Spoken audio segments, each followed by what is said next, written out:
And I think that makes the biggest difference. Like as far as addiction, in my experience with the parents that I worked with, it was, yes, we did get injured in a car accident or at work. And it wasn't that's what led them to addiction. That was the thing that made the mountain fall over. Mm-hmm. And I can't cope. So I need to escape. And it's just a matter of escaping because I don't have any true connections. And as humans, that's what we all need.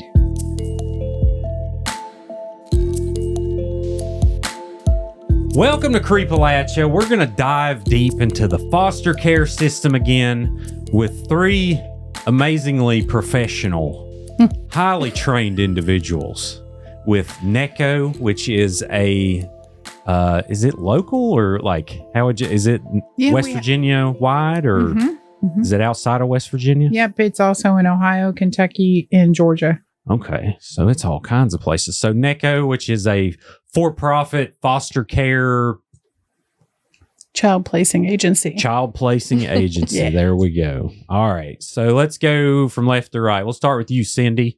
Tell me about you and what your position is with the organization. So my name is Cyndie Haynes, and currently I'm the team lead for the case managers.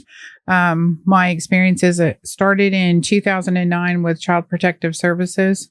That was in Kentucky. And I've done this and also worked for the insurance company that covers foster kids as a case manager for a little while. And in this field, that's pretty much it.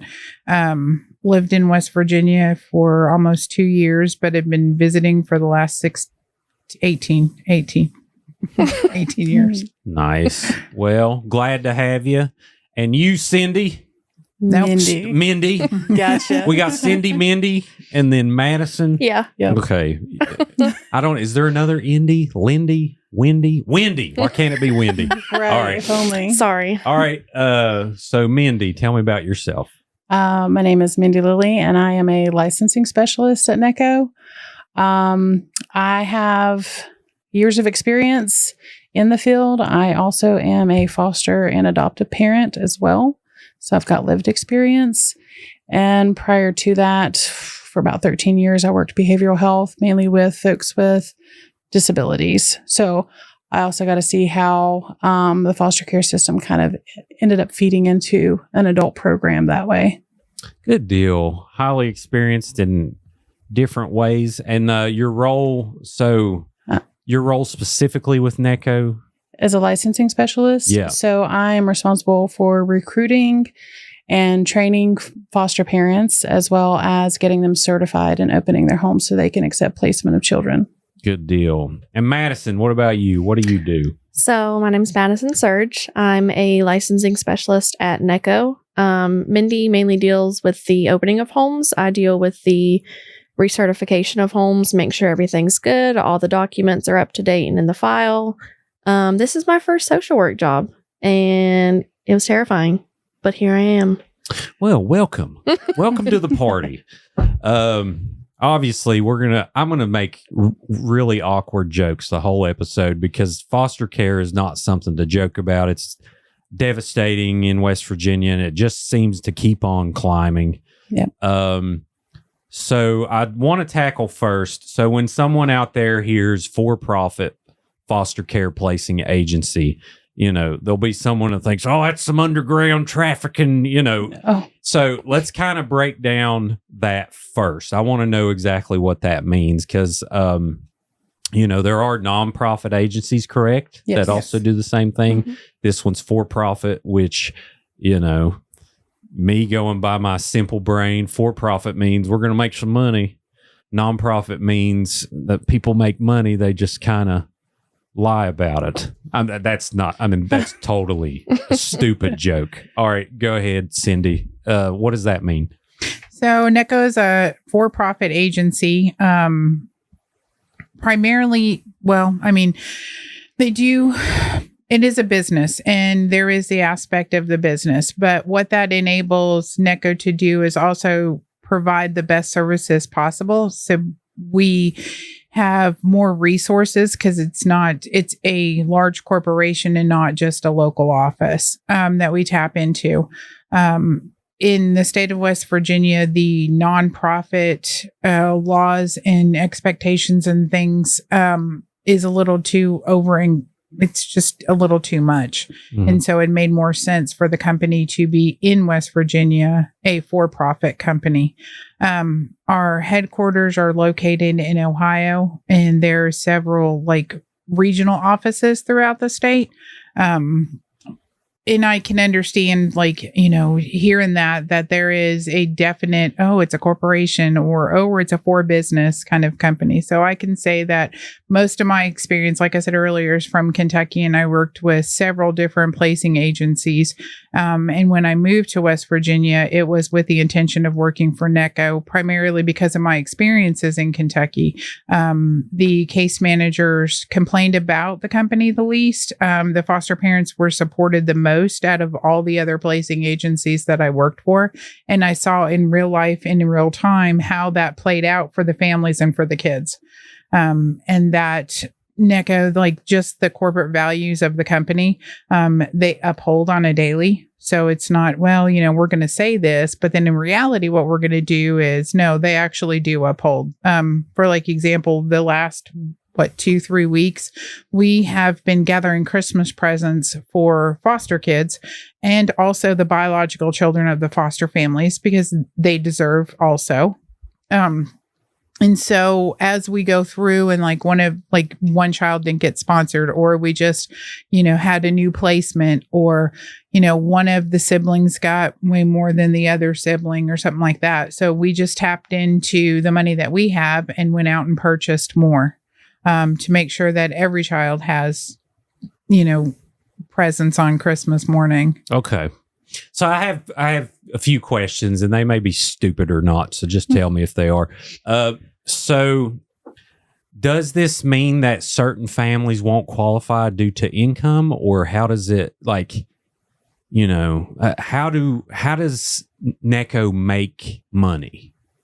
So when a child comes into care, and they are placed with NECCO for the first time, they are tiered either let me restart again. All children that come into care have a tier attached to them, 1, 2, or 3. Mm-hmm. One is your basic needs, you know, that the foster parents are provided a reimbursement every 2 weeks that they receive to help cover the costs of having this child in their home. Tier 2s and 3s are paid a little bit more. So the state, or NECCO, is contracted to the state, and the state says, like, for a tier 2 child, this is how much we're going to pay you daily. And then NECCO pays this much to the foster parent based on their age. And then they could go up to level 3, or they can go down to level 1, just depending on their needs, both, you know, not just physical needs, but also behavioral needs, mental health needs, extra needs that child may have determines how much the foster parent is reimbursed for that child. Gotcha. So certain things, like if a kid is bipolar, or if they're, you know, maybe in a wheelchair, or different things, is how you tier out how much funds are needed to be able to adequately raise that child. Is there a way to, is quality control the word? Like, how do you hold the foster families accountable, if that makes sense? Do they have to meet certain standards, or is it basically, how does that work? Okay. So in order for someone to become certified, we have to do like a pre-screener with potential foster parents. You know, they have to be over the age of 21. Financially, they have to be able to show that they are self-supporting. So if they are not self-supporting, that would not be a viable candidate to be a foster parent, because the goal is to, you know, find and grow homes with people who can care for children. And that additional money that they receive would be something like supplemental to, you know, aid that child with any additional needs. It's not as a means to try to make a profit off of that child. Now, sure, I'm sure that there are cases where, you know, there are foster parents that perhaps maybe do that, but we go through a pretty a pretty stringent process of weeding those folks out to make sure that the folks that are, fostering through us they're in it for the right reasons.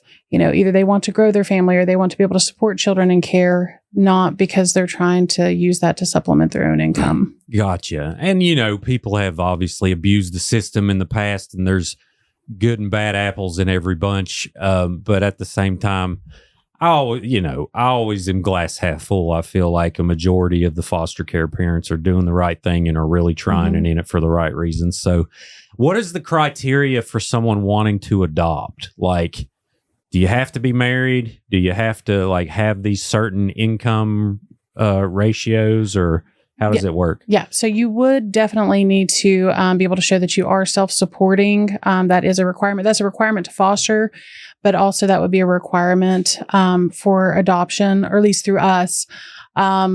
As far as, your other requirements, like your home has to pass a home safety audit. It has to be appropriate for a child. There has to be appropriate room and space for that child. So that way, they can grow up in a healthy and nurturing environment. They have to be over the age of 21. I think I already mentioned that. In addition to that, they have to be able to pass a background check. They have to go through a pretty extensive round of training. We do NTDC training for all foster parents, and then there's some additional supplemental training for them as well. And once they are certified and a child is placed with them, should reunification not be an option for them, and they would need to look at contingency planning as adoption.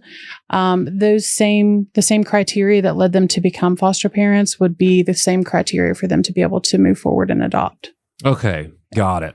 So can families come to you and say, we really want to adopt, and then you take them from there? Like, where all is your clientele from? Like you said, you had state contracts, but do you work with families too that come to you and say, hey, help me out? Or oh yeah, definitely. Okay.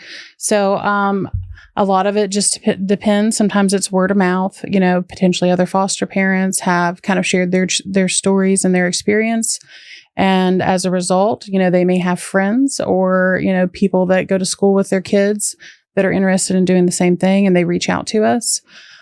We get a lot of response from yard signs. Whenever I look at the data, so people will see those signs and they'll reach out to us and put in an inquiry. And then from there, we call them back and we do that pre-screen questionnaire with them to determine if they are a viable candidate. And then from there, we schedule them for orientation and walk them through the training process and, the home safety audit and all of that to get them certified. Got it. Okay. So you have told people no, like, you're not going to fit. Okay. We have some people, this one lady contacted us one time and she really had the heart to do it. And, I felt that it was well intended, but she was unable to kind of check off the reliable transportation box, I believe. And I think there was some questions around whether she was self-supporting financially. So I had to tell her that I'm sorry, at this time, we would not be able to move forward with the process. However, if something would change, feel free to reach back out to us because, maybe you don't have a car for whatever reason, but we need to make sure that people are able to meet the needs of children first. So we do put that. That makes sense. Above all things. Listen, I was an idiot 20 years ago.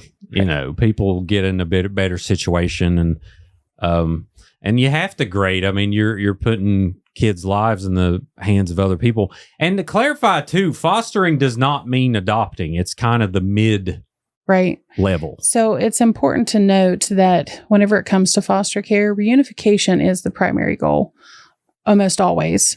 Sometimes that changes over time due to, their case and, their parents' level of involvement and the ability to kind of meet their improvement plan and what the court is asking of them. There have been other situations. For instance, my daughter, my oldest, she was placed with us and her plan was set for reunification. And 2 days after being placed with us, her mother passed away. Oh. So that obviously meant that, this critical change in her life meant that they had to look at contingency planning. So then we moved forward. She was a little bit older. She was 13 at the time. So, they talked to her about like what she would be interested in if she wanted to consider adoption or guardianship, or, did she want to just kind of remain in the foster care system until she aged out? And, her team supported her along with us in making that decision, and she ultimately settled on adoption. Gotcha. And how many kids are there? Is it 6,000 now? How many foster kids are there in the system? It's right around 5,960. Oh, is that what it's around? Mm-hmm. It's pretty exact, Yes. Madison. Sorry. It's pretty daggone good. Ready. It's like you got it on your Apple Watch. You're like, yep, that's what the counter is today.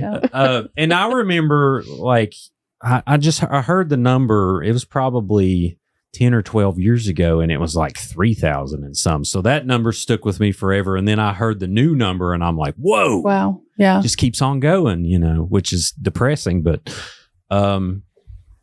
so to clarify, do you all collaborate with nonprofit organizations? I don't see this as a competition. I see it as like, we're all trying to figure this out together. Exactly.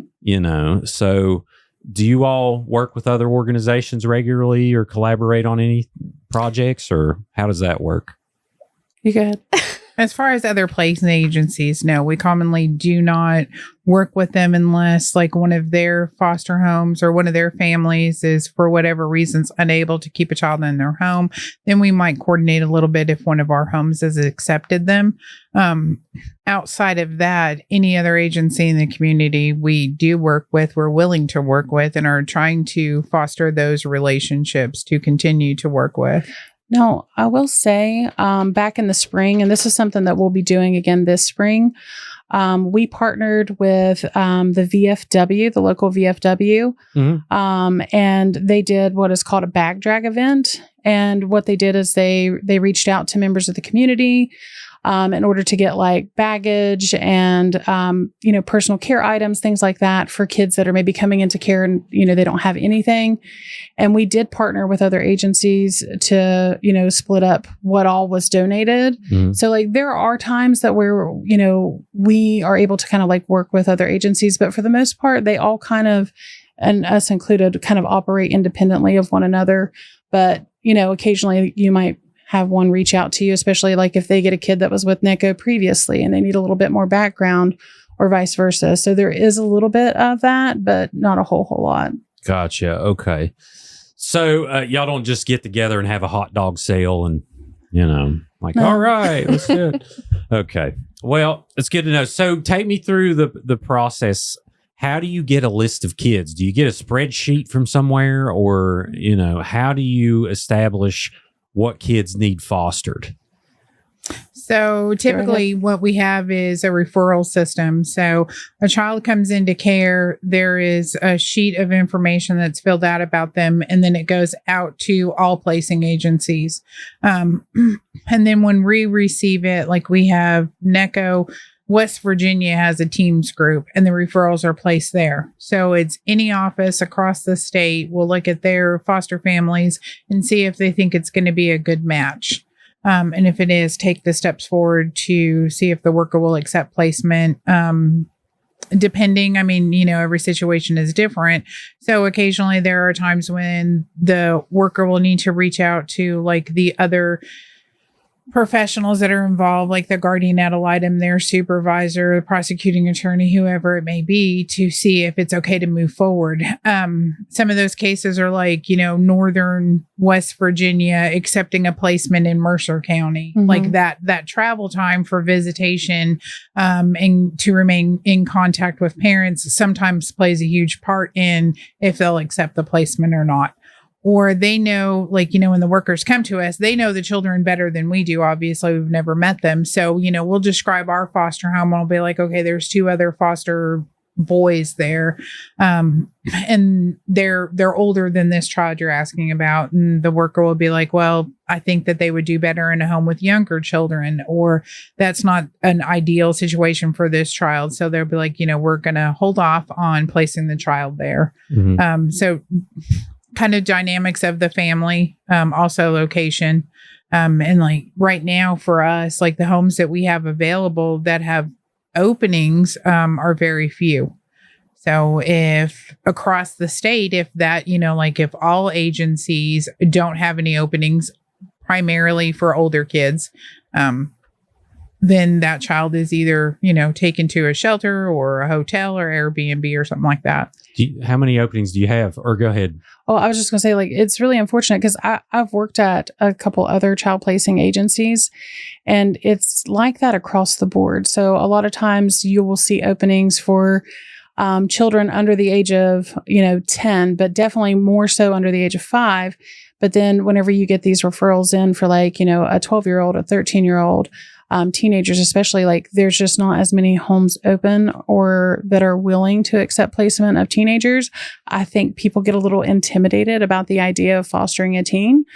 So I think that is a struggle across the board for all child placing agencies. Why do you feel they get intimidated?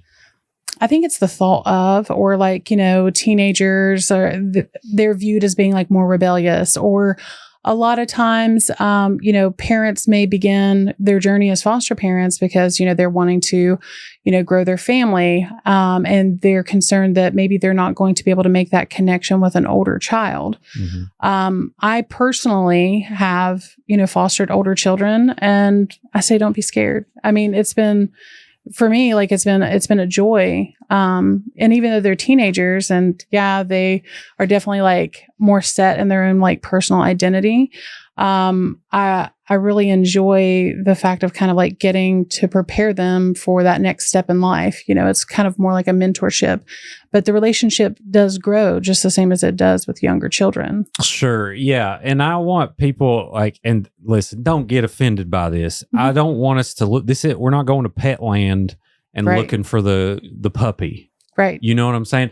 These kids in their teenage years, they're really more in need, in my opinion, of mentorship. Oh, yeah. And guidance than, that's just kind of how I look at it is it's very sad to think about of like, mm-hmm. well, let me, our age limit is, 8 and under or whatever it may be. It's very sad, but also true. I mean, I've always heard that. Yeah. And that's just unfortunate. So how many homes have openings in your estimation in your all's network? Currently in our office, it's 8. Yeah. About to be. We have 8? 8 beds. Wow. 8 beds. Right, so that some of those homes have multiple beds, or is that like? Yeah. So you can have a total of 6 children in the home, both foster, adoptive, bio, combination of 6 kids. There's always exceptions to those rules. But currently right now we have 8 openings in various homes. How big of a region is that? Like, Mercer, Monroe, Greenbrier, Summers, Nicholas, Fayette, Raleigh. Oh my goodness. Yes. So that's like one each county. I mean, pretty much. I think you named 7 counties. So maybe, wow. Yeah. Well, that really puts it in perspective of what you're dealing with. How many kids are waiting? Do you know? Or where do they go when you wait? If the worker is fortunate enough, they find a shelter. Uh-huh. If they're not fortunate enough, hotels, Airbnbs, occasionally an office, or begging. Out-of-state placement sometimes. And then ultimately out-of-state placement. Mm. Mm-hmm. And then you just check on them, like put them in an Airbnb, and then you hang out there with them, or? So between workers, and we have what is called ASO providers. ASO providers typically will do supervised visits, transportation of children. They are also taking hotel shifts and staying with the children in the hotels or the Airbnbs. Well, this is depressing. Just in time for the holiday. But I mean, I'm putting myself in those kids' shoes, like us talking about it. Like, this stuff needs to be talked about because people hear numbers, and the numbers are shocking to me. But then when you put yourself in their situation of like, I mean, imagine just being a kid, like saying, well, I got to go to this Airbnb and just wait for someone hopefully to take me. You know what I mean? And what that does to your self-esteem. Or it's Christmas time. And when I think of Christmas time, I think about like time with family and, you know, just like sharing the joy of Christmas, of just like being around those that you love. So in addition to like being thrust into the system, you're at an Airbnb or a hotel. You're away from like any person that you have close contact with. So, you know, the gifts are one thing, but really it's that lack of like, you know, connection and feeling of home. And it's really, it can be quite sad and depressing, honestly. Sure. Well, the kid, you know, they're not wanting an iPad. They're wanting a life. They're wanting a structure of some sort. And you know, probably are angry or who knows, you know, whatever emotion's going on. You just gotta, you know, I'm just curious, how do we go about fixing this? It's obvious we're not. It's obvious that what are the factors happening to make that number double just since when I paid attention to it? I mean, definitely the opioid crisis has heavily impacted that. I think here too in West Virginia, just in general, you know, mental health is an issue. I'm not sure where we stand nationwide, but 50th. I don't know. Oh. I'm just guessing. I'm just guessing. I feel like we're a lot higher on that list. I mean, yeah. I need to look that up. That plays a huge role in it. Poverty as well, because sometimes maybe it's not an issue that's related to substance use, or maybe it is, and poverty is a part of that as well. But there's many contributing factors that result in children ending up in foster care. And for us, it's like, you know, we are what happens for kids in the in-between, you know, trying to find homes that are willing to, you know, open up and, you know, be willing to create a warm, nurturing environment for a child, even if it's just temporary, or even if it ends up having to be something long-term or something that moves more towards a more permanent option like adoption. Mm-hmm. So that's what we do along with the other child placing agencies throughout the state, is trying to find and recruit foster parents, people that are willing to open their homes to children, so that way they have, you know, a safe place to be until all that can get worked out. Sure. And I looked it up. Take this for what it's worth. Random Google AI number. Youth mental health ranked 44th overall in 2022. So that gives you an idea. Yeah. Lower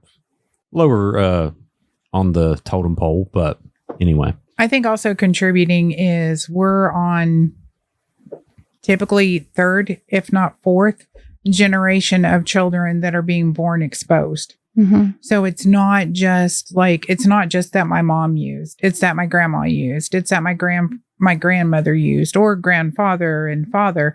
But just the way that we have impacted just them biologically. Mm-hmm. Generational trauma. And then in addition to all the generational trauma that they're bringing, and how I think society as a whole looks at it. Oh, yeah. Well, me coming from McDowell, for instance, so I always have heard, you know, the country craps on West Virginia and West Virginia craps on McDowell County. I'll just be honest. And True. And, you know, people know that that's the truth. And I just always grew up hearing all this stigma. And my daily life was great. Like any other kid, I'd go play sports, be with my friends, this and that and the other. And I've noticed that has continued over time. And I talk to the kids now and they're just like, oh, yeah, well, of course I'm leaving. Of course I'm not going to be, you know, it's kind of instilled in them that they are. And I don't believe this, but it's instilled at them that they're not worthy. Yeah. And it's so far from the truth because, you know, you can do anything you want from any county in West Virginia. You just got to believe in yourself, do the right thing, make good choices. But with these kids, it's literally, they're thrown into a vortex as soon as they're born. Yeah. And they never know what normal, quote unquote, normal is. Yeah. So I'm just, how do you even go about solving that? You know, because you want to say, oh, well, you know, pull yourself up by your bootstraps. Like, that's not even a thing. That's not even a thing. I know there's several people that are adults now that I never knew were foster kids. So it's definitely possible. Some of the most responsible people on earth are also foster kids. And I think a lot of that came because sometimes with pressure comes diamonds. Mm-hmm. And it was like, well, I had no choice but to take care of myself, but at the same time, we got to figure this out. Like, stop, and it's easy to say, stop taking drugs. Like, okay. Yeah. Wouldn't that be great? But, do you all have do you get people in recovery or work with recovery programs, or is that not really your thing? You're just like, well, we'll fix it after the fact.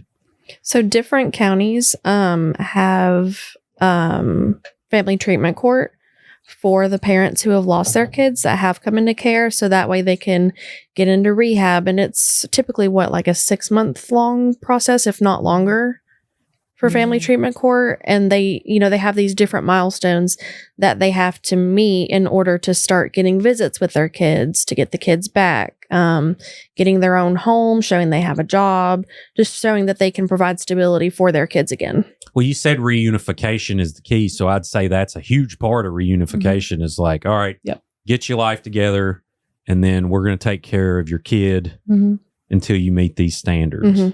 So, what's your daily life like, Madison? What's your main role? So like at home? No, with the organization. Oh, with the organization. I don't care about your personal life. It's whatever.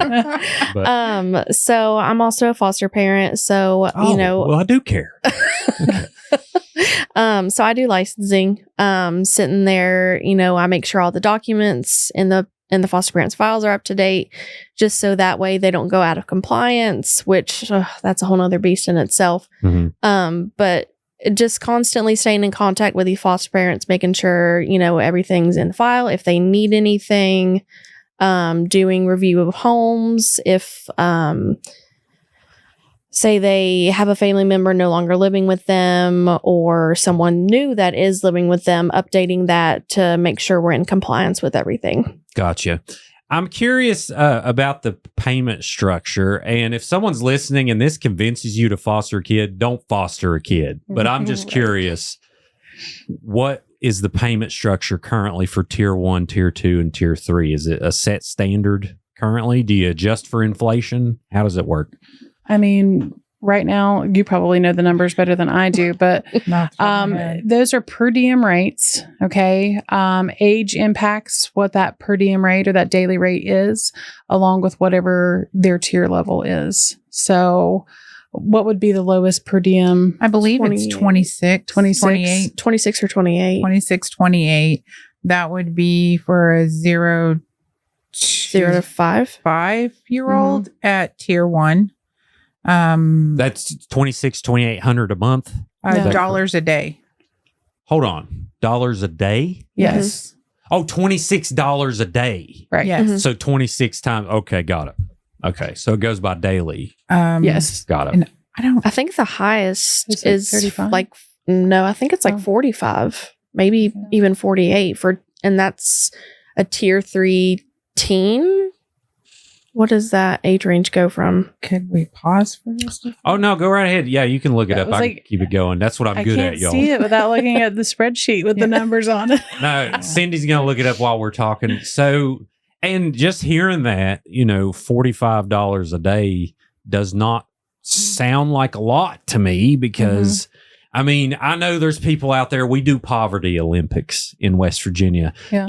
You say, well, I was only given $100 a week when I was a kid or whatever, in allowance, that'd be huge. Or let's just, whatever it is, someone's going to out poverty you. So if someone hears $45 a day, they'll be like, oh, well, that's plenty of money. Yeah. But to me, no, because, food is insane. If you're wanting the kid to be in sports, if you're wanting the kid to do any type of extracurricular activities, it costs a lot. Here's what I say when it comes to that. So if that is a per diem rate, right? And while that is, helpful in some of those areas, especially if you have a kid, I remember doing AAU football with my son. That is crazy how much we spend on that. But honestly, if you're doing it right, there's no way to make a profit off of that. It's just not is it additional? Does it help support that child? Yes. but to use it any other way, and maybe I have a hard time imagining that just because like that's not how we operate. Sure. You know what I mean? Yeah. Well, I'm putting myself in the mind of a criminal thinking like, well, how many greenbacks can I pull? How many kids do I need to pay the car payment? But like, first off, you're an idiot. Second, right. You got 6 kids running around the house. You think $240 a day is going to be worth that? You psycho? No, this is to raise the children. Yes. And hearing it, just to me, and I think most parents agree, like that's, I hate to say not enough, but at the same time, it's not enough. But there are people struggling. Like the average household income in West Virginia is like $26,000 a year. Yeah. I mean, people are living off less here. And I know there's a lot of people that can stretch a dollar, but it's definitely doesn't sound to me like it's built. When you hear people like, oh, they're getting so much money for them kids, like, no, it don't make sense to me. It's just people just speaking. You got it, Cyndie? Yep. So the highest paid is a level or a tier 3 child, age 13 to 21, and that's $43 a day. Yeah. That's pretty good, that's Madison. nothing. Yeah. It's enough for the kid to survive. Mm-hmm. You know what I mean? But that really puts it in perspective. Now, is that kind of standard across the state? Does everybody work off the same scale, or does it vary between? No, it varies between placing agencies. Okay, gotcha. I don't know what rates other placing agencies are paying, but the tier schedule, like there is 1, 2, and 3. All foster children are tiered. Sure. And we complete assessments and observations and conversations and talking to therapists, school teachers, foster parents, etc. All that plays into their tier. Sure. So all other agencies use that, but what they pay for each child and if they differentiate in age or tier, I have no idea. Gotcha. So the payment, does it come from the state, or how does it sort of ish? So when a child is placed with us, and we, for the first 30, they're automatically a tier 2. Mm-hmm. All kids come in as a tier 2. And then in that first 30 days, we're completing assessments, reading IEPs, the paperwork that the department gives us to kind of give us some background information, perhaps doing an assessment with a therapist, talking to teachers, foster parents, the child themselves. And all that accumulates, and then we send it to a place called KEPRO, and they come back and determine if this child is going to, drop down to a level 1, remain a 2, or go up to a level 3. And typically it's either based on just behavioral issues, medical issues, or like disabilities that are already in existence before the child comes to us. So all that's going to kind of play into it. Mm-hmm. But they then tell us what the tier is, and then we reapply every 3 months. Gotcha. What tier is a diabetic? I'm just curious. I got the diabetes. So if it was a diabetic child with controlled and like an uncontrolled and a younger child, that would be a tier 3. Let's go. Yeah, like a brittle diabetic, that's a 3. A what? Yeah. Like a brittle diabetic. Is that, what's that? A brittle diabetic? Like brittle diabetic? I feel like that's me. Maybe. Like, Yeah. Are you all over the place as far as like? Not now. I didn't check my sugar for 5 years when I was a kid. Oh. I could have, I'm not supposed to be here. I'm glad I am. Yeah. But I rebelled hard. Oh my gosh. Yeah. So I'd have been double brittle, peanut brittle, diabetic. Yeah, for sure. Let's get to, I'm first in something. Let's go. Well, so what have you all noticed? Have you noticed any flaws in the system or anything that needs changed that we could improve on? I mean, we don't have to go hard on any. I mean, you can go as hard as you want. I don't care. But I this ain't about throwing people under the bus. It's just obviously this isn't working. Absolutely. But what you're doing is a blessing, but at the same time, it's not working. You know what I mean? It's working on the problem from the outside in, and it's really hard to kind of get to that core issue a lot of times, I feel like. And it runs so deep, and there are many issues. There are a lot of reasons that contribute to the state of foster care in the state of West Virginia. There's not enough department workers. The turnover is so high, but, the system is, asking a lot, or, the foster care system itself is asking a lot. But then I almost feel like this is like a trick question. I mean, no tricks. Slope. Listen, to clarify, I don't know anything. Y'all are the professionals, but I just look at the number grew, so that to me just says not working. I don't really know, but people, they won't blame you. Let's call names. Let's name names. Yeah, we'll put phone numbers on here. Tell them who to contact. Don't look at me, Cyndie. I wouldn't do that. Okay, okay, I wouldn't do that. I think from the beginning, the system is broke. Right. And the legislators and it's not just West Virginia, it's across the country. The legislators keep trying to offer fixes to be built upon a system that's already broke. And in all honesty, to rebuild the system from the ground up is what's needed, but impossible to do, because what do you do in the meantime? Just tell them wait around. Yeah, just hold off. Give us 6 years. Let's figure this out and we'll try again. Yeah.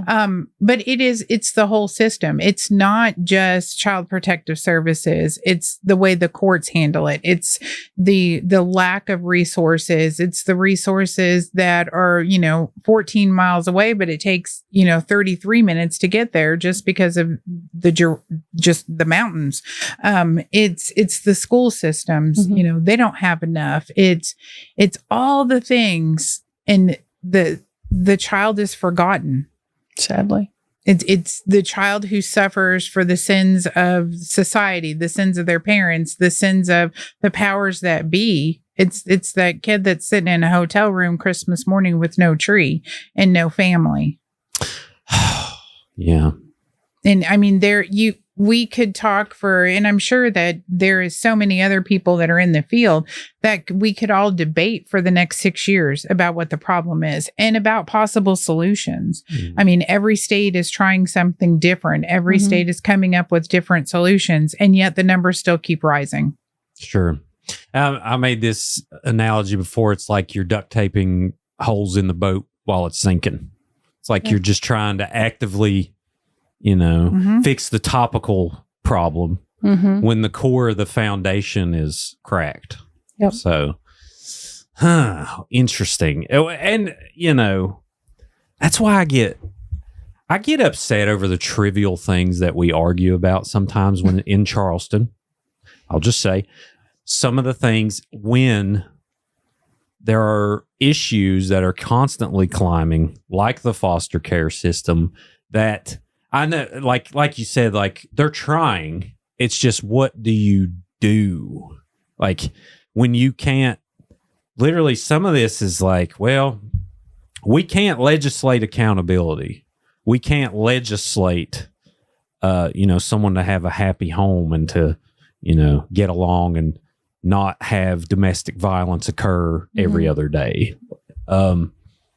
So, I mean, really the core of it is people educating themselves, believing in themselves, and seeing a foster kid grow up and live a normal life is just such, I mean, it's miraculous. I know they can do it, but at the same time, think about just doing it. Have any of you been in the foster system, or have you just been parents? Or because we've had people in here that were in the system and talked about it, and they were like, listen, I was a rebellious kid, and then I just grew up and eventually had to figure it out. Yeah. I've not been in the system. I haven't been in the system. I grew up in the system. My parents were foster parents. Sure. And then I still remain in contact with a lot of the kids that I had their cases when I was with CPS, and have learned way more than I could ever explain from them, in hearing their stories. Yeah. I think that, in my opinion, one of the biggest The biggest parts for me that is not considered is we remove a child from a home and we pour all this into this child. And then reunification being the goal, we stick them in the same home that we removed them from. And mom and dad have done their best, but they're still living in the same house, in the same areas. They still have the same resources, the same friends, the same family, the same issues, the same problems. They might have addressed it, come up with some better coping skills, but the rest remains.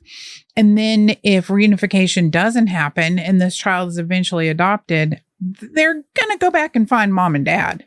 Oh, yeah. And if, I know with my experience of some of my kids, they went back and they found mom and dad, and then their pride got in the way. Well, I can't go back to the parents that adopted me and kind of, bow my head and say, okay, you were right. I never should have done that. So I'm just going to tough it out. And then they eventually get married or don't and have their children, and their children are raised in that environment, and it just perpetuates the never ending.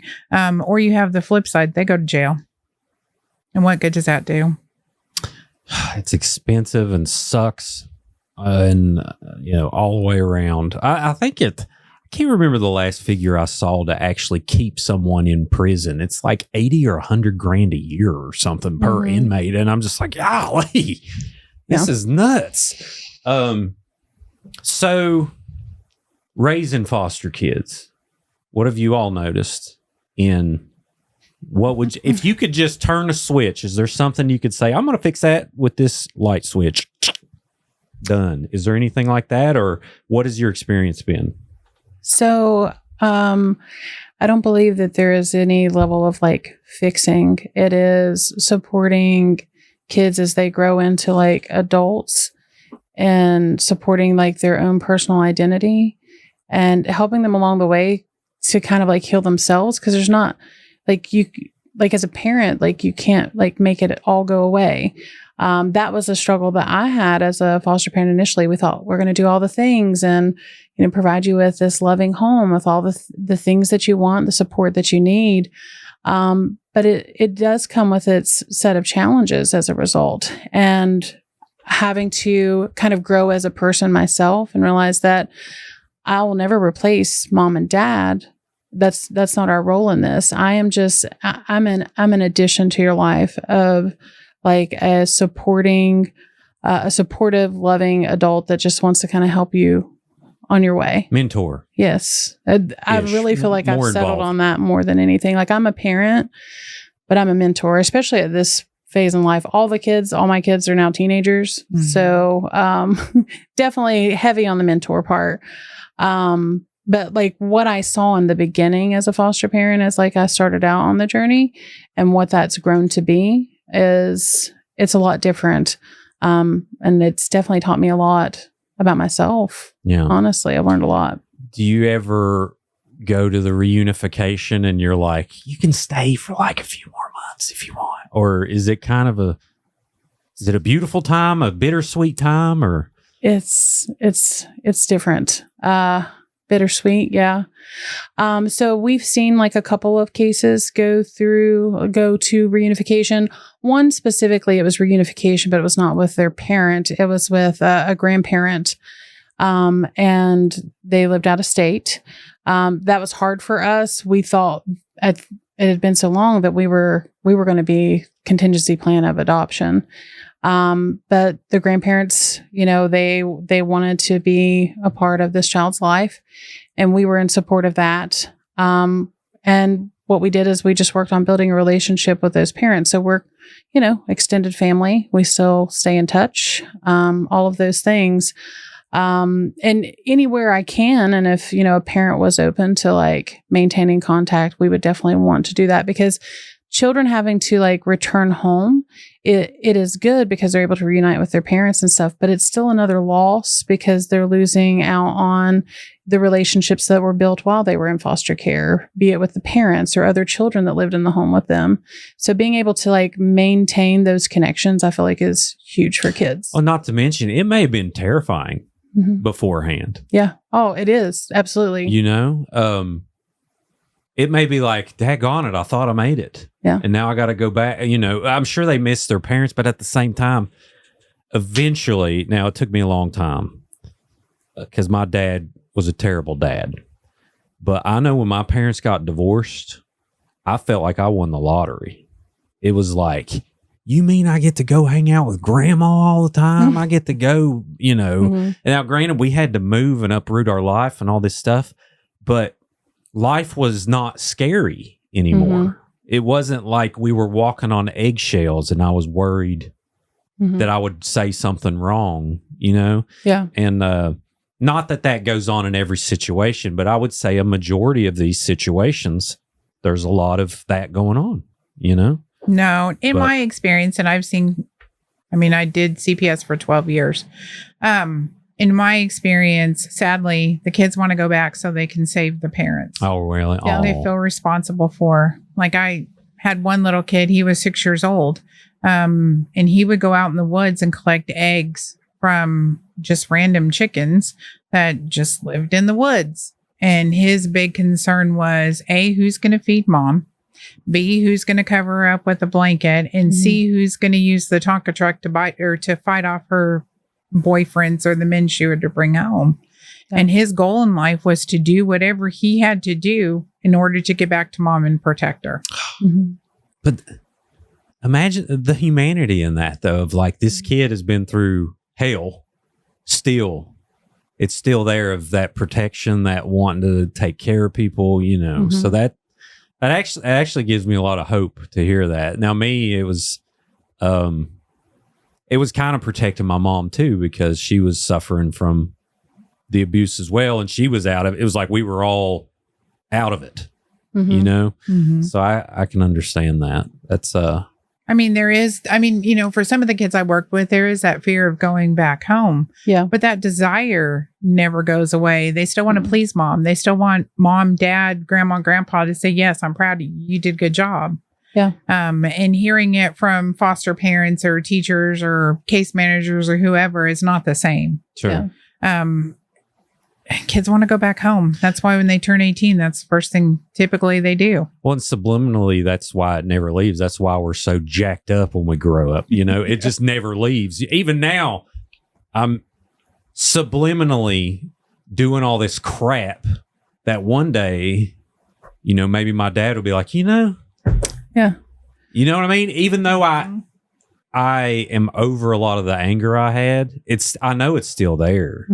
Subliminally, like, you're always wanting acceptance. And my mom loved me my entire life. It don't matter when I was getting my car repoed or do whatever, So I mean, we spend the rest of our lives trying to unravel what happened in our childhood. It's like we're all running around trying to heal the mother or father wound that was left on all of us. And I think that that's kind of like the human condition. Sure. And then it's like we do that in different ways. Like, we're trying to heal ourselves, but then we do things to try to help others heal, because I needed that, or, I needed that support.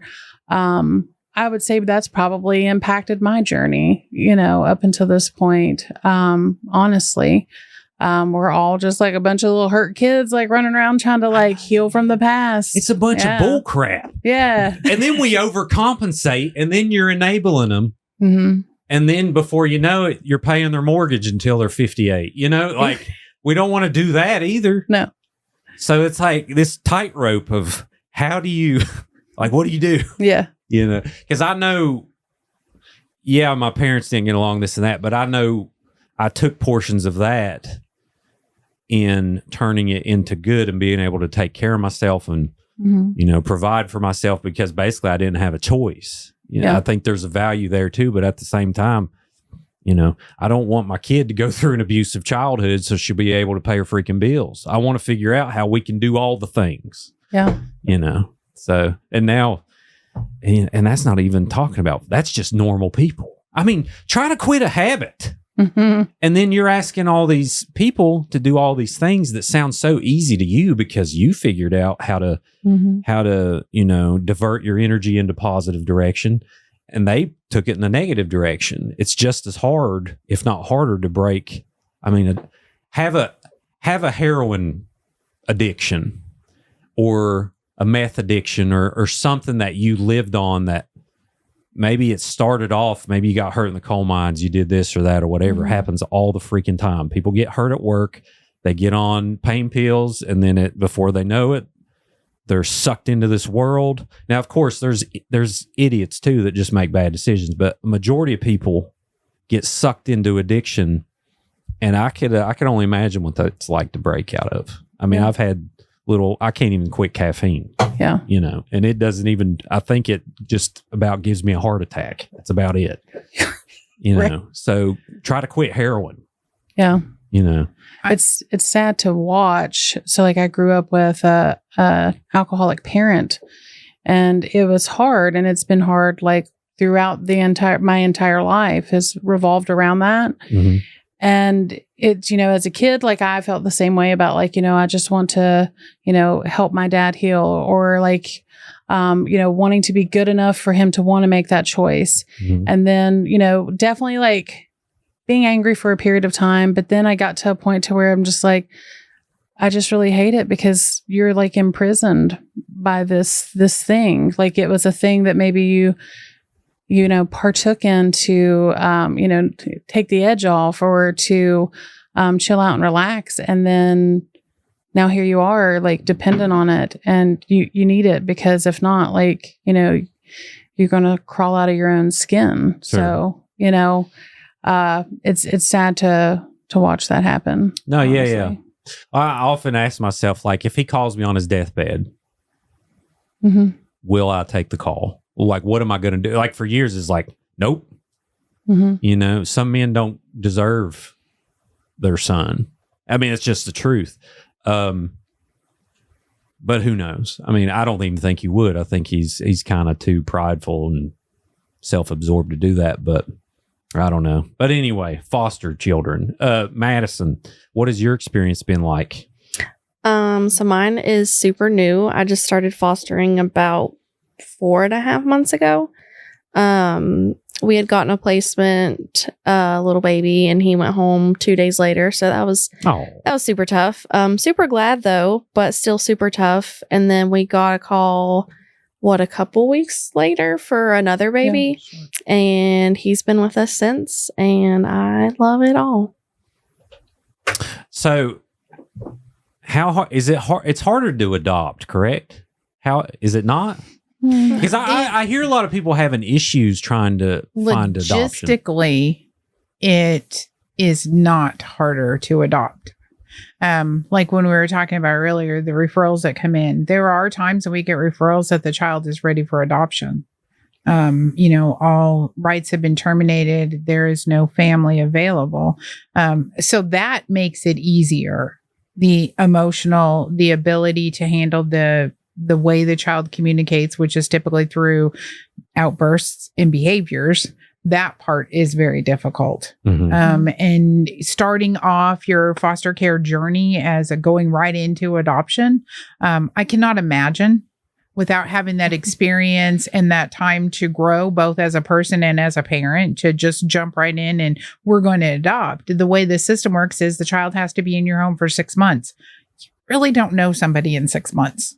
Yeah. Sure. And you are potentially giving a lifelong commitment to this child that we're going to keep you. We're not going to give up, and we're going to ride this roller coaster with you after knowing him for 6 months. Well, that's the thing is, if you're going to adopt, you better be ready to accept Everything. the child in Yes. the full scope of what who that child is and what their mentality is. Because I feel like if you're like, well, we'll kind of test and see what it's like, you probably shouldn't. It's more of, because it's not a Kinder egg, it's not something that you're gonna, like this person is who, go ahead, Madison. I need to step away for a minute. Sure, go ahead. Yeah.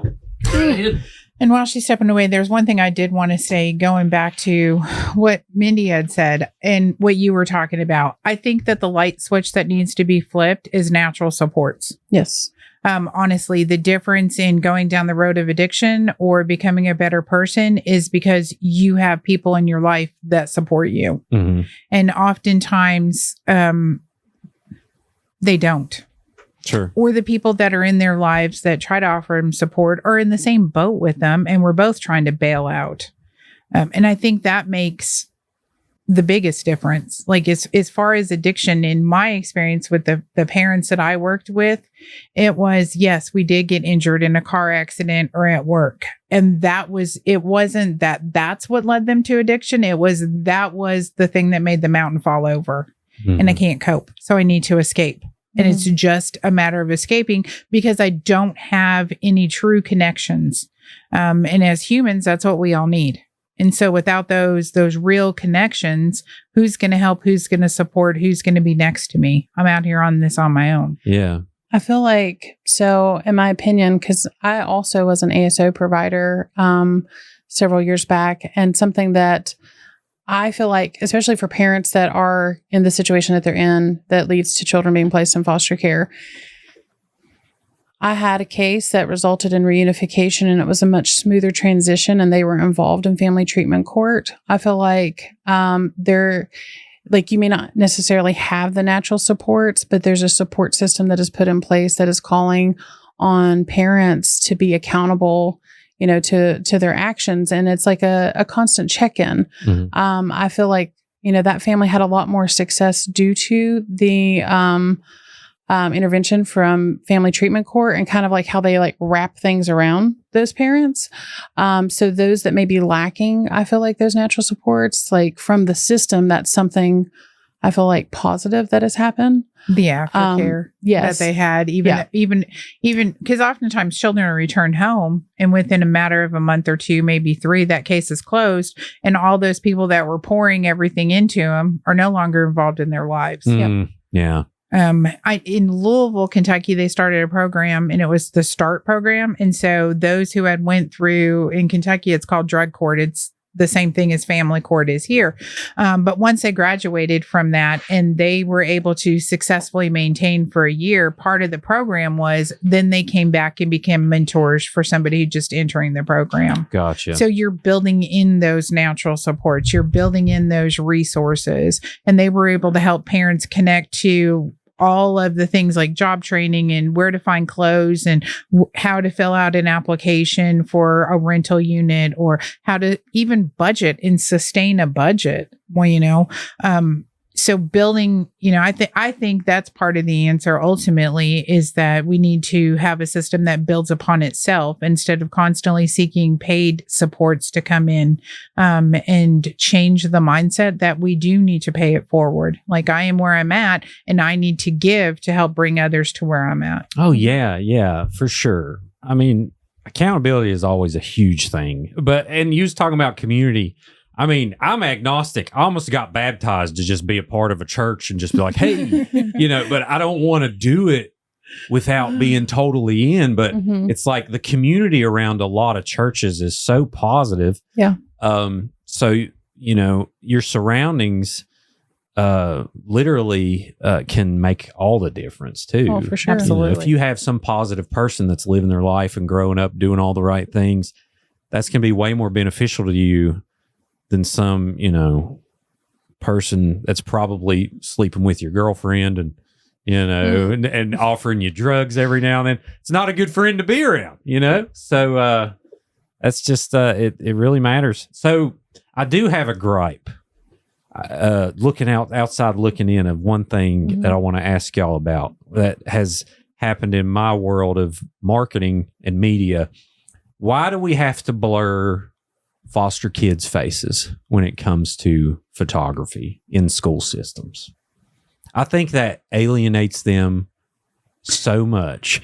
But, maybe it's nothing. But I'll always hear like, okay, well, you can't photograph this kid or that kid or whatever. I think. Is it a protection thing? Yeah. Okay. So it's about protecting their identity, but, and each case is different. Okay. And to stipulate for this kid or that kid, it's a little bit harder, to do that. But, sometimes it might be a safety measure just to make sure that, there aren't parents or like relatives that are going to like seek this child out, or, catch them as they're like, walking out to the school bus or something like that.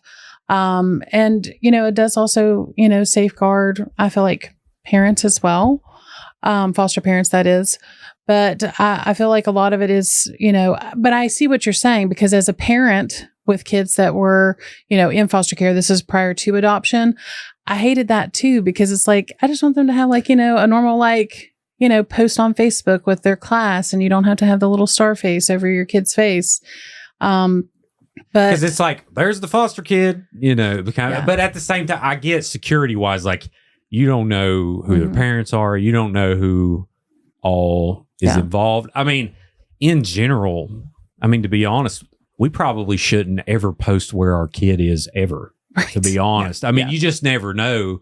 Now, granted, I think society is way more humane and great than not, but at the same time, there's a lot more access for children to be harmed. Yeah. So it may be a good rule all across the board, to be honest. Also, because in like school events or other age or just entities that is going to put a child out there, the general rule is you cannot identify by first and last name and the face.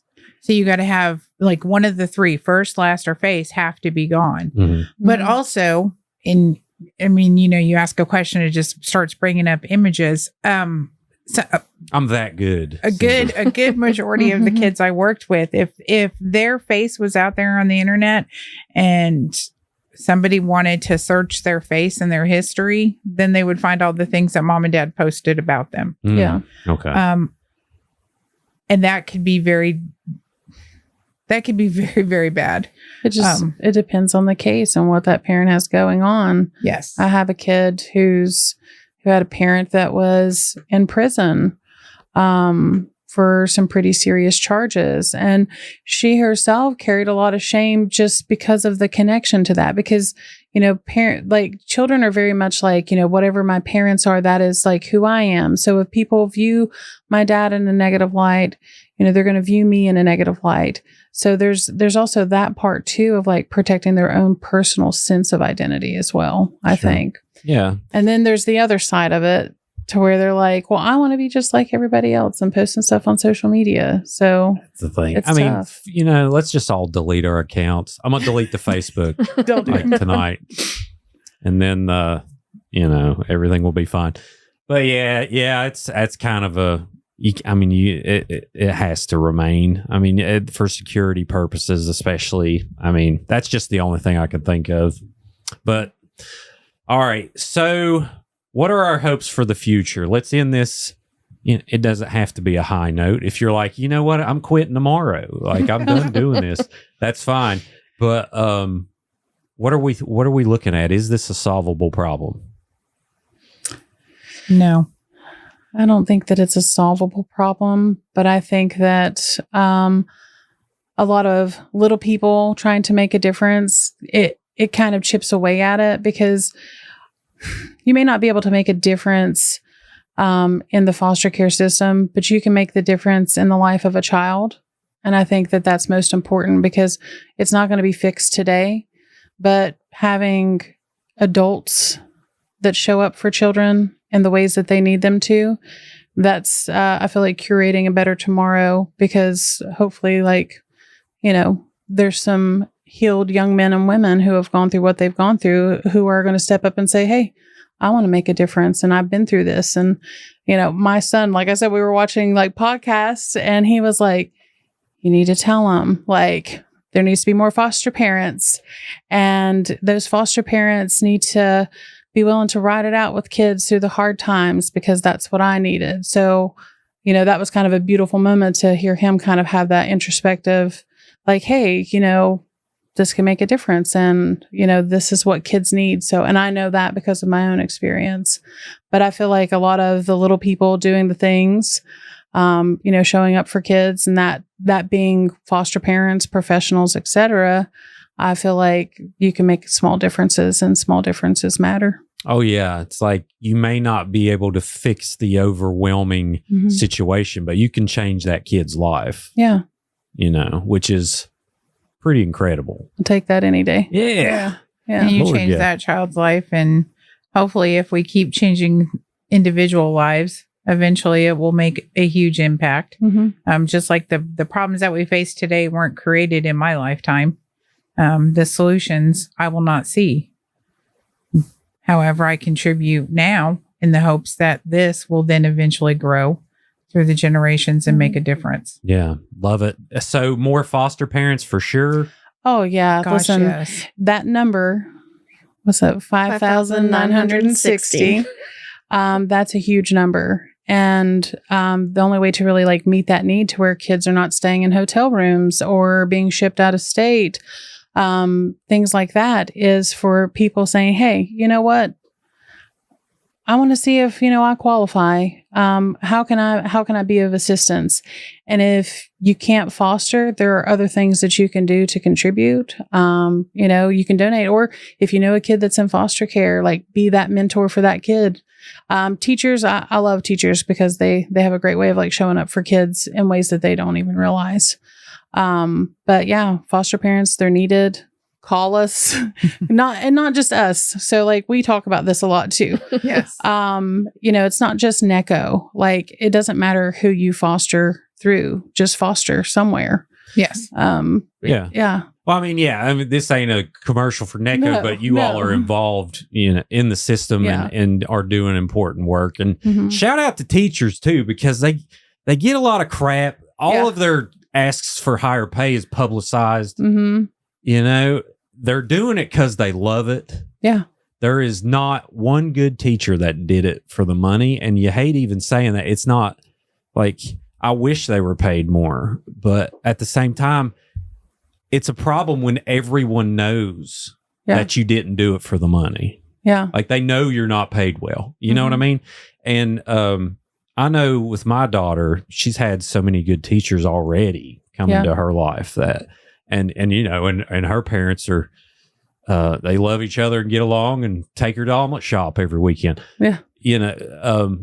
But still a good teacher changes everything. So absolutely. So it's really, really great.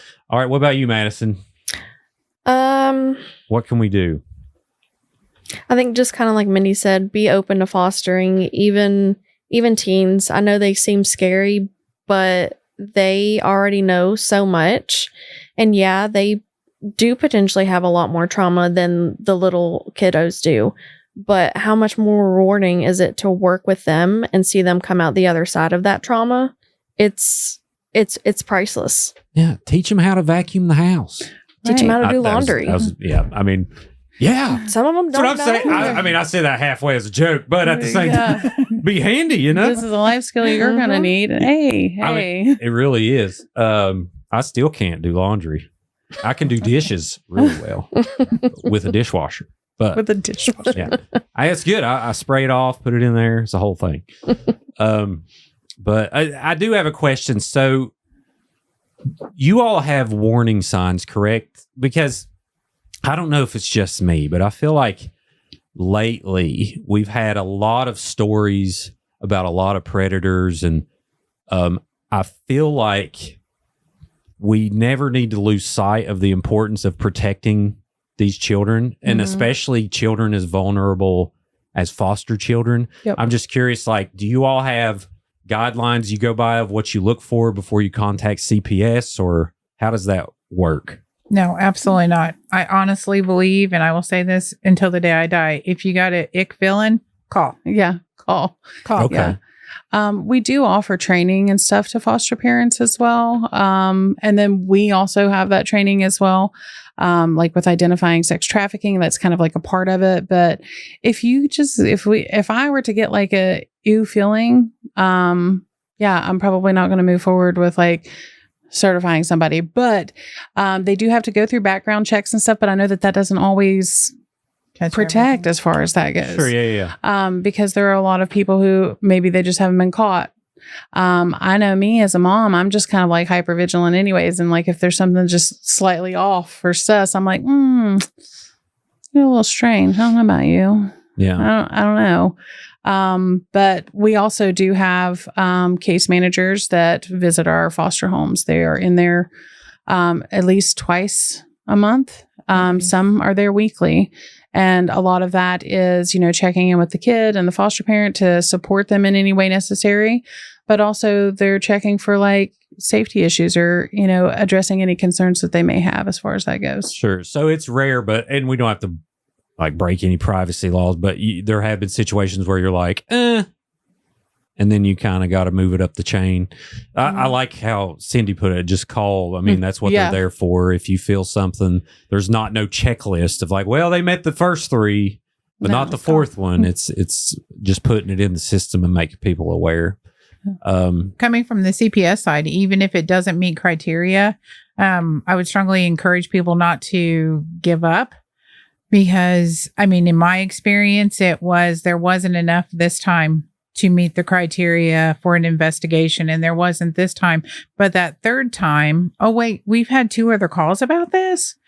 This doesn't meet criteria, but we're going to go ahead and throw it out there for an investigation. Somebody's got to check this out. The audit history is important of like having it on record. So, that makes a lot of sense. And we've had shows about CPS and where we've just solved so much, like it was just completely fixed right after the show. Is the weirdest thing. So I'm Can you go nationwide then? Yeah.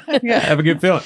No, but there's a lot to it, and we went through how CPS workers are overwhelmed and they try, but you just got to do all you can to try and protect the kids. And well, thank you all for what you do. What do you, let's end this on, what do you love about your job?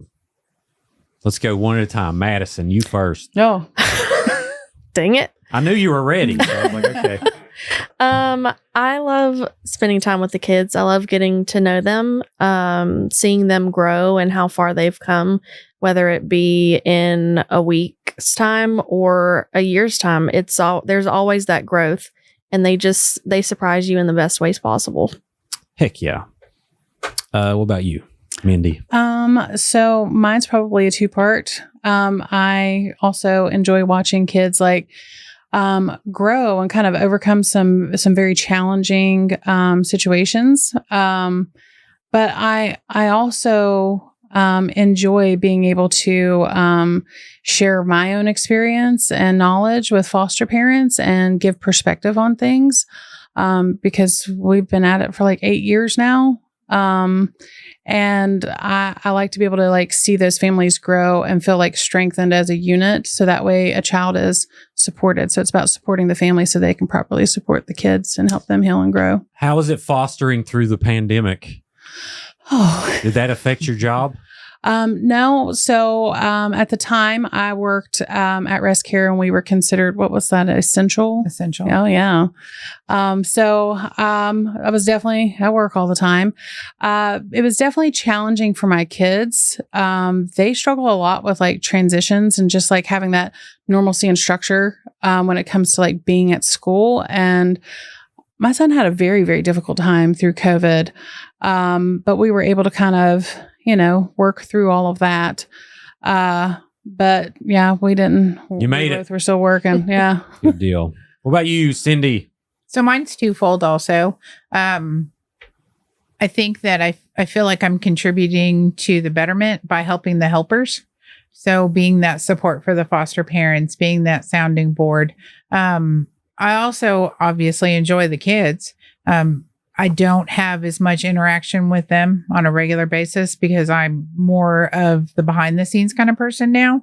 And the other thing I really enjoy doing is helping those who make the choice to come in and be a case manager, helping them grow into their position and helping them discover knowledge that they can then use to also support the helpers, support the foster parents, and make things better one step at a time. I love it. You Mr. Rogers fan? Yes. You said look for the helpers. Yeah, that's a Mr. Rogers quote. But anyway, all right. Where can people find y'all, sign up? You got any good deals going on? I mean, 2 for 1 right now. 2 for 1? Okay, perfect. Let's go. Jokes, y'all. Calm down with your offended tones. All right, go ahead. You can go to NECCO.org. You can call our office at 304-250-1200. And then also at NECCO.org, it'll show you all the offices of West Virginia in case you're not within one of the counties we serve, so that you can get signed up there. Because we are statewide. Yep. Age requirements? 21? To be a foster parent, you have to be 21 and over. Okay. So Yeah. I can buy beer and adopt kids. Yeah, Correct. yeah. Cool. So I was wondering if it's like a 28 and above or something odd Nope, like that. it's 21. Okay. Do you have to be married? No. You do not have to be married. Solo household? You can You can be a Mhm. single parent. Okay. What other questions? Let's see. I love the nightlife. Do I have to stay home with the kid? I mean, Probably. yeah. I mean, Okay, gotcha. Yeah, that's a good point. Now, if I will say this, so like, let's say that you are at home with the kid on a consistent basis, but there's something that comes up and you would need to travel and you don't have natural supports Mhm. or an alternate caregiver.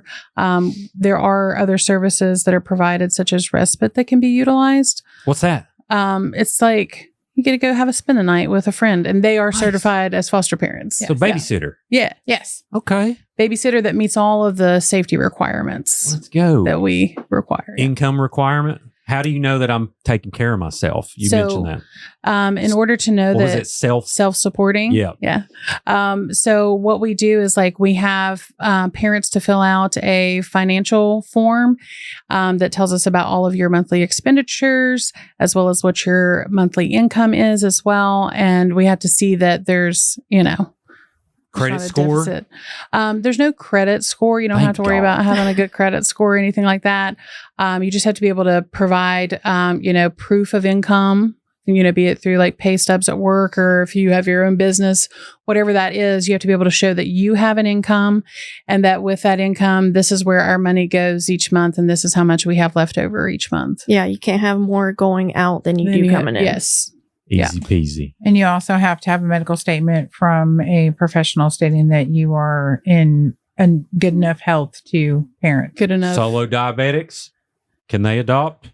Sure, Yes. as long as your physician says that you are in good shape to be able to do so. You know we can't get CDLs. Really? Yeah. Oh, Wow. wow. Yeah. Did not know. I mean, I kind of don't blame them. Like, that's a lot of weight to be pushing Yeah. around if I pass out on the road, but it's never happened, thank God. True. But I had to be an off-road truck driver. They'll let you do whatever off the road. Yeah. But if you're a diabetic, you can't get your CDLs. To my understanding, it's still that way. I feel like you're asking us because you want to become a foster parent. Do you want to become a Well, foster parent? you never know what path our life takes. Yeah.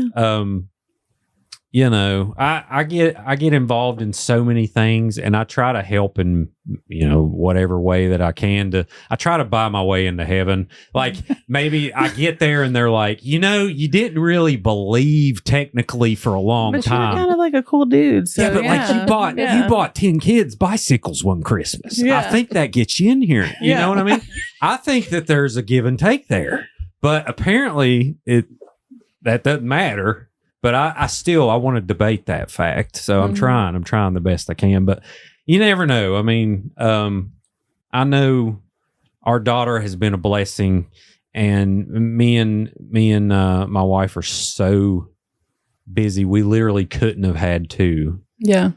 I know we got the one on lockdown. We got her taken care of, and she has a lot of friends, and she's actually funnier than me. So it's pretty cool. And she's smart like her mommy. So we've been very lucky, but at the same time, she's, when she grows up, we may need something else to do, some other kind of life mission. When people stop listening to the show and they're like, I'm getting really tired of this. We see that a lot with like empty nesters. A lot of Mhm. times, Yeah. they'll reach out and be like, "My house is too quiet.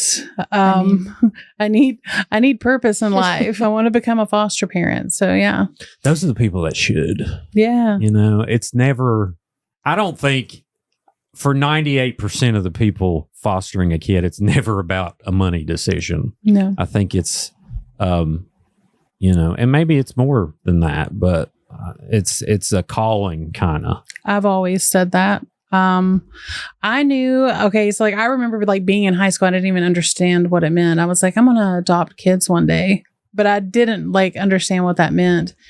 And then as like time went by, I was like, I want to be a foster parent. Like I just had like this curiosity about it. And like there were kids that like I went to school with. I remember specifically in middle school, like kids that I knew that were staying in a shelter nearby. And I was like, why? Like I just had a curiosity about like what that was. And I think from my own life experience, and I did have some really wonderful adults that showed up for me. I was like, I want to do that for kids too. My goal and my why is I want to show up for kids. So that's what I did. And then my wife and I were like, hey, we're ready to like grow a family. So let's look at this as an option. So that's what we did. That's so beautiful. Well, I'm glad that people like y'all exist because it gives me hope in humanity. So thank you all for everything you do. And I appreciate you being here. Definitely check out NECCO, y'all. But even if not NECCO, there's plenty of foster kids out there needing help. And if this is your calling, definitely look into it. It's an important decision. And foster before adoption, are we calling it now, Cyndie? I would strongly suggest. Yeah. Or have experience with. Mm-hmm. Because the way to the children communicate can be challenging at times to understand and also to handle. Yeah. Well, but I would also like to say it doesn't matter your sexual orientation. It doesn't matter your religion. It doesn't matter. I mean, as long as you meet the basic minimums, the rest of your life choices is, outside of those that could be criminal charges, fostering, like there is more than likely a child that needs you 100%. Perfect. So you can't rob a bank, but it doesn't matter who you love. Absolutely. Thank God. We're going to put that on our next set of signs. Yeah. That's a good tagline. Yeah. They just come out all day. I just spit out tagline, but that's the way everything should be. And it's, that's part of the goal of this show is, like we'll have, I love having people come in and talk about their religion or whatever. Conversation is what it's all about. You can't, and let's be honest, states like West Virginia get a little silly sometimes. Like we get a little stupid, and sometimes we got to de-stupefy ourselves. So thank you all. Thanks for being here. Thank you. Thank you. And everyone else out there, if you haven't yet, be sure to like this video, subscribe to Creepalachia on YouTube if you haven't. If you're listening on Apple or Spotify, take a minute and leave a review. Y'all, please leave a review. No. 5 stars is fine. Put on there how lovely of a time you had on the show, all that good stuff. And we are on Facebook, TikTok, and Instagram, and we have merch now, creepalachia.shop if you need any. And everyone else, always remember, above all else, long live Appalachia.